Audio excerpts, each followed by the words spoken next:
খুলনার খানজাহান থানাধীন গিলাতলা ক্যান্টনমেন্ট সংলগ্ন বালুর মাঠে শুরু হতে যাচ্ছে মাসব্যাপী মিনি বাণিজ্য ও আনন্দ মেলা। আগামী 21শে ডিসেম্বর মেলার শুভ উদ্বোধন হতে যাচ্ছে। মেলায় থাকছে তাঁত শিল্প, হস্তশিল্প, জামদানি শাড়ি, বিভিন্ন প্রকার three piece, cosmetic, jewellery, T shirt, blazer, তৈরি পোশাক, চটপটি, ফাস্টফুডের দোকান, আকর্ষণীয় সার্কাস প্রদর্শনী, শিশু ট্রেন, নাগরদোলা, ডিজিটাল নৌকা, ডরিমন, স্পিলার, জাম্পিং, ড্রাগন, হানিসিং, ওয়াটার বল ও শিশুদের জন্য বিনোদনমূলক খেলার সরঞ্জাম। উক্ত মেলায় দেশীয় স্বনামধন্য ব্যবসায়ী প্রতিষ্ঠানসমূহ অংশগ্রহণ করবে। মেলায় স্টল বরাদ্দ চলছে। মেলায় সার্বক্ষণিক নিরাপত্তার সাথে পর্যাপ্ত সিসি ক্যামেরা এবং নিজস্ব সিকিউরিটি বাহিনী দ্বারা পর্যবেক্ষণ করা হবে। এছাড়া থাকবে গাড়ি পার্কিং এর সুব্যবস্থা। মেলার বিশেষ আকর্ষণ, প্রতিদিন র্যাফেল ড্র অনুষ্ঠিত হবে। মাসব্যাপী মিনি বাণিজ্য ও আনন্দ মেলার সার্বিক পরিচালনায় মোহাম্মদ সেলিম খান। আমাদের এখানে গিলাতলা জাহানাবাদ ক্যান্টনমেন্ট চিড়িয়াখানার সামনে বালুমাঠ সংলগ্নে একটা বিশাল মেলার আয়োজন করা হয়েছে।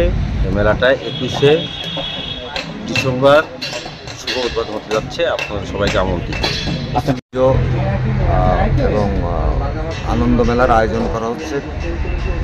এখানে আগামী 21শে ডিসেম্বর শুভ উদ্বোধন। এখানে আইটেম সমূহ থাকছে দৈনিক র্যাফেল ড্র, যা প্রতিদিনের পুরস্কার প্রতিদিন বিতরণ, সার্কাস, তারপরে বাচ্চা কাচ্চাদের জন্য বিনোদনের নৌকা দোলা, নাগরদোলা, তারপরে ড্রাগন দোলা, তারপরে ট্রেন, বিনোদনমূলক আরও ইত্যাদি জিনিস।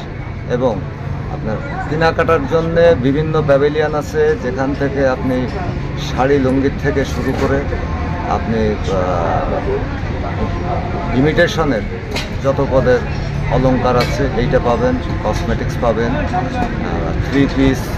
এখানে কোনো অশ্লীল এবং জুয়া এ জাতীয় কোনো আইটেমই এখানে কেনাকাটার জন্যে আপনার বিভিন্ন প্রায় 100-র উপরে স্টল আছে এবং স্টল বরাদ্দও চলবে।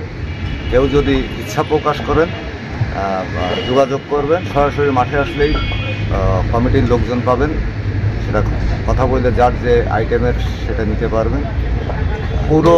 পুরো মাঠটা সিসি ক্যামেরা দ্বারা নিয়ন্ত্রিত এবং এখানে গাড়ি রাখার সুব্যবস্থা আছে, গাড়ি পার্কিংয়ের। শতভাগ নিরাপত্তার জন্য আমরা সিসি ক্যামেরার ব্যবস্থা করেছি এবং তারপরেও আমাদের ভলেন্টিয়ার বলেন, সিকিউরিটি গার্ড বলেন, বিভিন্ন, আপনারা নিশ্চিন্তায় শতভাগ নিরাপত্তার ভিতরে আসবেন, যাবেন। M news Bangla.